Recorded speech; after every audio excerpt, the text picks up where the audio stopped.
My name is Victoria Winters. I have been swept up in the whirlpool of emotions that has as its vortex this great house called Collinwood, and others are swept along in the same inexorable tide.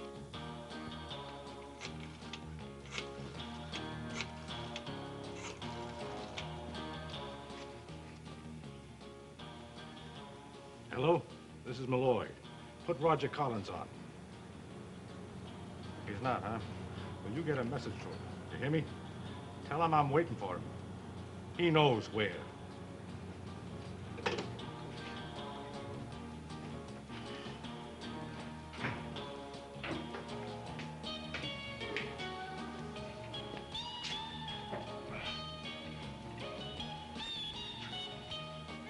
Well, Burke, back from Bangor so soon? I didn't know my trip was the object of such close scrutiny. The word gets around in Collinsport. Yes, it does. It certainly does. Word gets around about other things as well. Mr. Malloy, do you think if you sat down with me and had a drink, you wouldn't sound quite so cryptic? I want to talk to you, if that's what you mean. That's what I mean.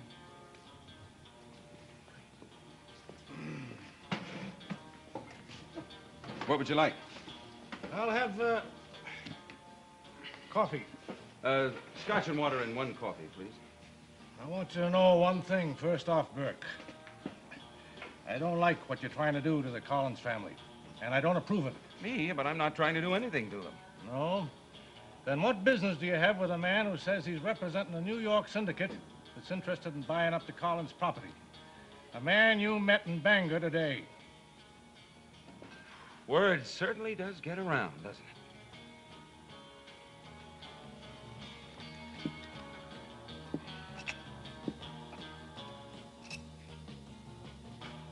Cheers.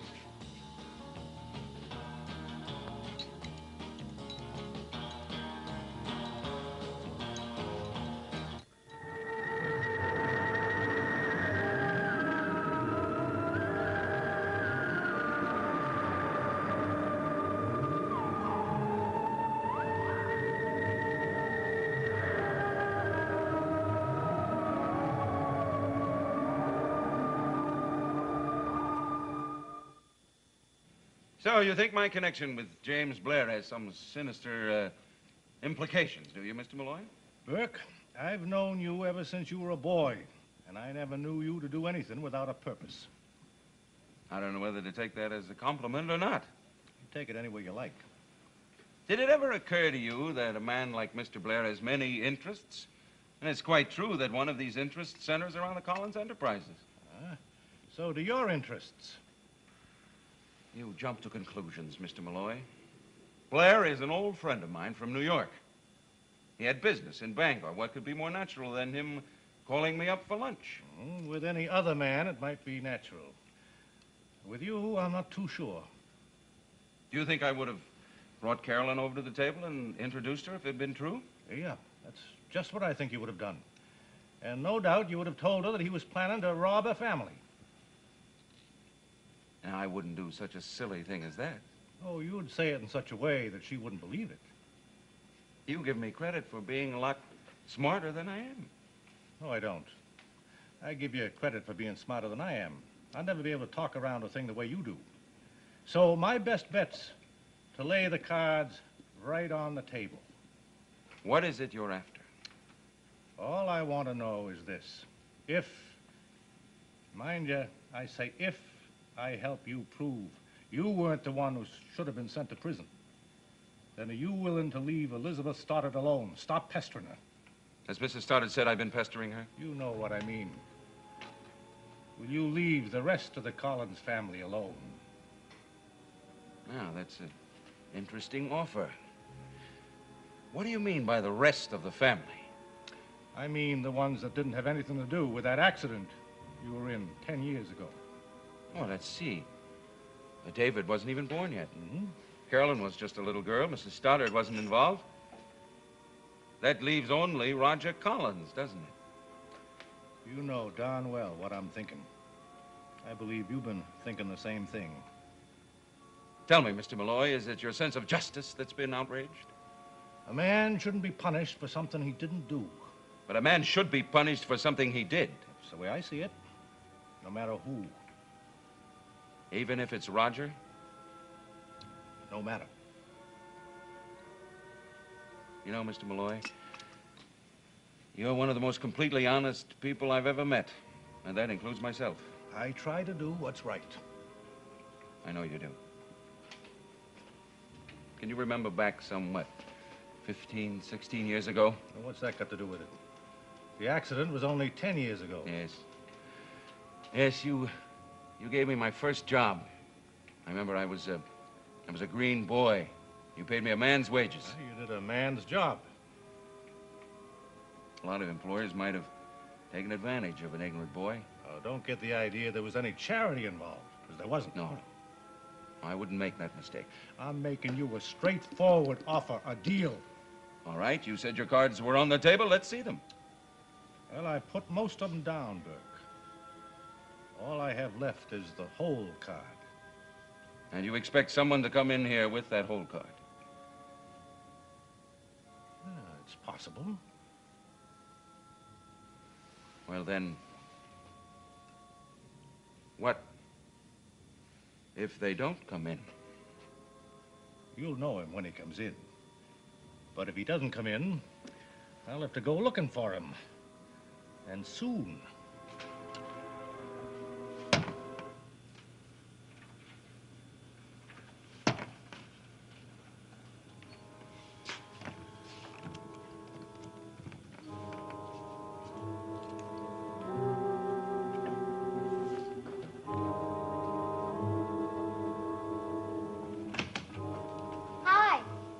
Kitten. How's the big fish, Tycoon? Well, to what do I owe the honor of this welcome intrusion? I am shamelessly chasing Joe Haskell. But I thought it would look better if I said I was looking for you. And being scrupulously honest, I look for you first. That's my fate. Always second choice.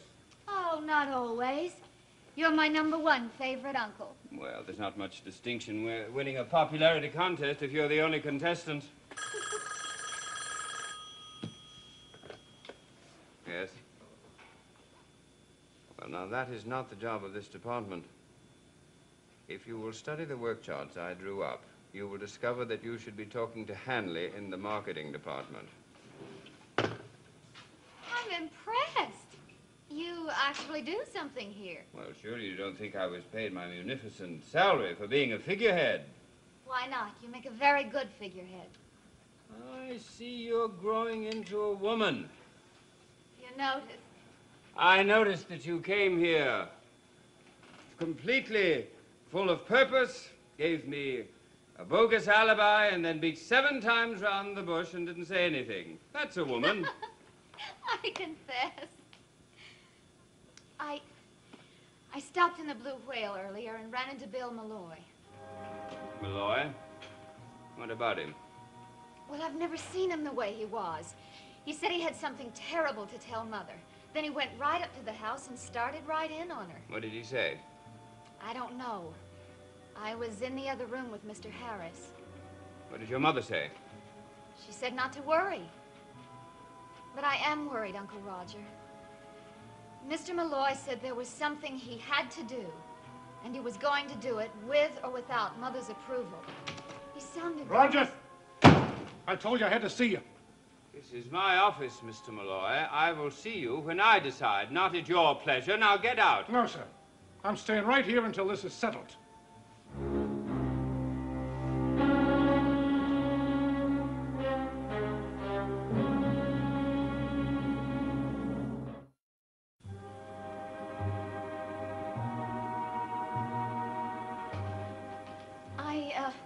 I really came down here to find Joe Haskell. Do you know where he might be, Mr. Malloy? They'll tell you at the front gate. Well, I'll ask there. Unless you want me to stay, Uncle Roger. No, you run along, Kitten. Mr. Malloy and I have company matters to discuss. Okay. Bye. I thought you were going to meet me at the Blue Whale. I can't very well meet you there if you're here, now can I? All right. This is as good a place as any for us to come to an understanding. really haven't the faintest idea of what you're talking about. I think you do. Suppose you enlighten me. I'm talking about the thing that's driving Burke Devlin to do his best to destroy everything your sister holds dear to her. Does that include me? If you ask me, it was Elizabeth who kept you out of prison in the first place.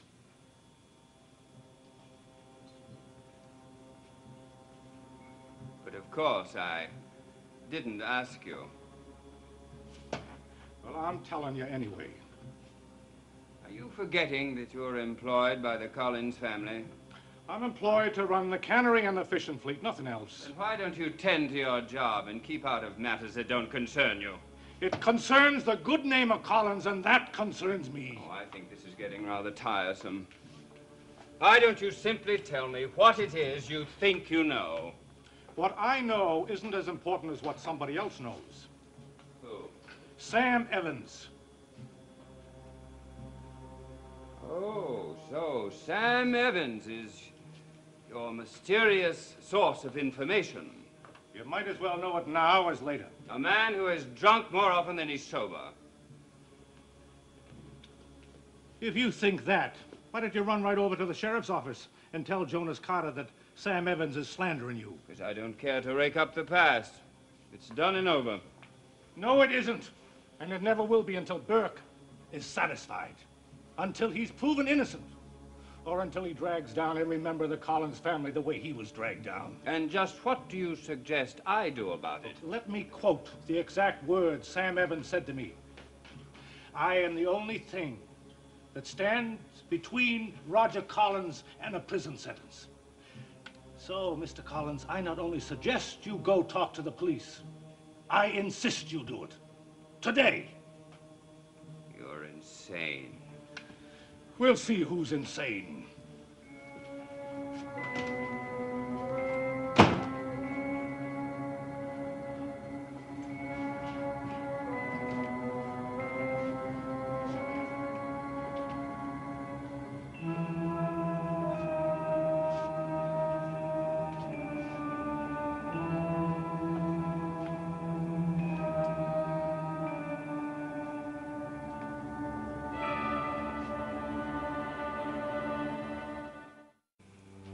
Jeremiah Collins, sixth-generation descendant of the founder of Collinsport, in 1830 married Josette Lafreniere of Paris, France. The construction of Collinwood, the family mansion, was begun this same year. If you had known what you were starting, would you still have done it? I don't know if it was you building this house or what, but somewhere, some You're talking to yourself, kitten. No.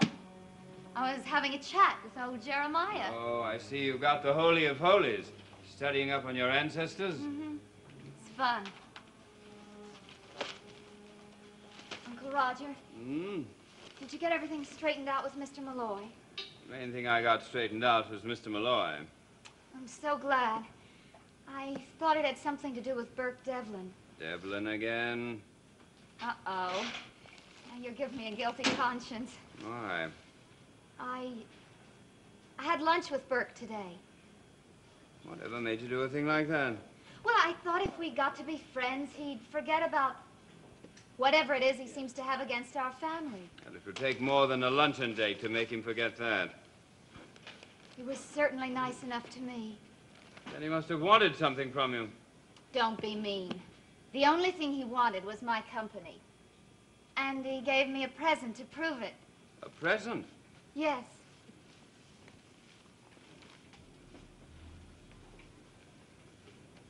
He said it was expensive. See? You accepted this? Yes. Isn't it pretty? Have you the vaguest idea of what a gift like that cost? You can't possibly keep it. Why not? Burke insisted. I told you he wanted something from you. He's paying in advance. That's not true. Why else would he give you a thing like this? Look at the workmanship on it. Carolyn, it's bad enough for you to accept a gift like this from any man, but it's unthinkable that you would accept it from Burke Devlin. Oh, for heaven's sake, Uncle Roger, it's only a fountain pen. I don't care if it's a lead pencil. I will not have you accepting gifts like this from the man who is hell-bent on trying to destroy me. I'll return it to him. You have no right to do that. I have every right. If you're going to insist on acting like a child, then you're going to be treated like one.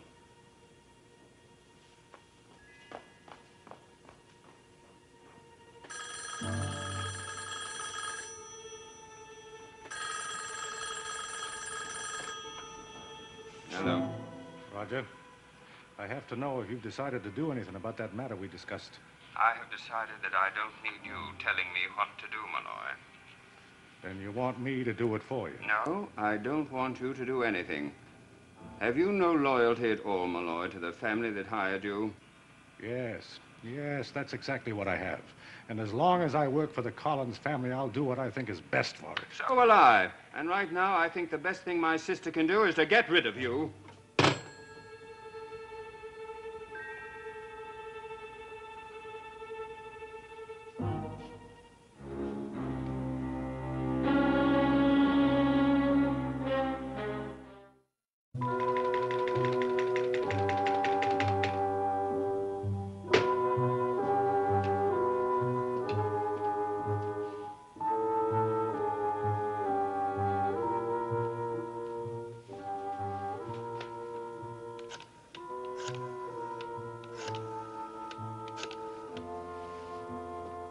Hello? Will you ring Burke Devlin's room, please? Burke? Malloy. Can you meet me at the Blue Whale right away? Oh, it's important. For both of us. Good.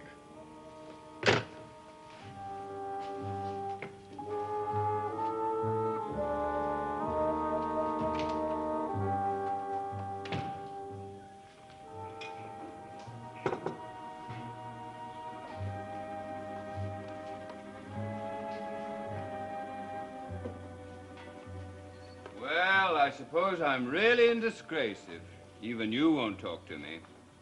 There's really nothing to say. You've already said it all. Oh, come on now, kitten. Don't make me seem worse an ogre than I am. If you really want this pen, if it means that much to you, here. No, I don't want it now. You made it seem, I don't know, sordid. Well, perhaps I sounded harsher than I intended. Come on, let's see a smile on that pretty face. All right. I acted impulsively when I followed Burke to Bangor today. You followed him there? That's where we had lunch. Only he didn't ask me. I asked him. Why would you follow him? I don't know. Everyone acts so mysterious about him. It makes him seem intriguing. Oh, maybe I was just being a lady private eye. Well, what did you uncover? It just so happens I did find out something. Something about Burke? Yes. He was meeting a man named Blair. James Blair. Blair. Doesn't mean anything to me. Well, it meant plenty to Mr. Harris. He was over here to talk to Mother today. And it also meant a lot to Mr. Malloy. Was he here too? I told you he was up here raving about something. Then when he heard about Blair, that really made him blow his stack. Well, what did all this sleuthing do? Did it pay off? Who is Blair? He works for a New York syndicate that's looking into the Collins interests.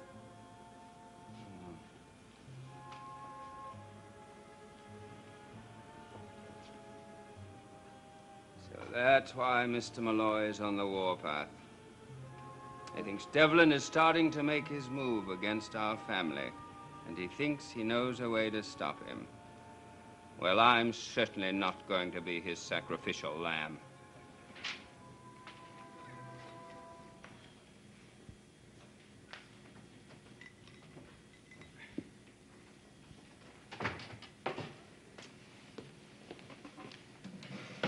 I got here as quick as I could. You're making the Blue Whale your office now? Well, sometimes you get the most privacy in the most public place. Very true. Burke, I had to see you before I went any further with my plans. Well, then I assume your plans concern me. Well, that they do. Now, first off, I want you to know that whatever happened to you 10 years ago had nothing to do with Elizabeth Stoddard. I never said that it did. But you might have been thinking it. Possible. Then your thinking's all fouled up. I tell you, Roger's the only one you have any right to have your hooks out for. Why should I have any animosity towards Roger? Although his testimony did send me to prison, what's 5 years out of a man's life? Modern medicine has increased my life expectancy far more than that. Look, don't try to talk rings around me, Burke. All right, Mr. Malloy, as I understand it, you want me to lay off the Collins family, and in return, you're offering me Roger? On a silver platter. That's an interesting proposal, Mr. Malloy, but there's only one flaw. What's that? How do I know Roger is the only one involved? I told you, I had a whole card to play, and I'm ready to play it tonight at 11 o'clock. You would be at Roger's office. I'll make sure he's there, and anyone else who's involved. We'll get this whole thing settled once and for all. I'll be there.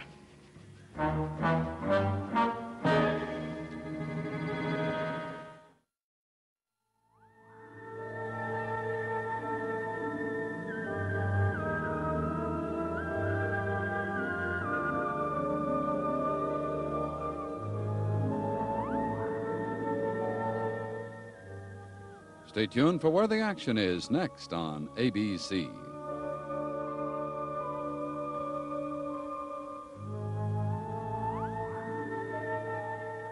Dark Shadows is a Dan Curtis production.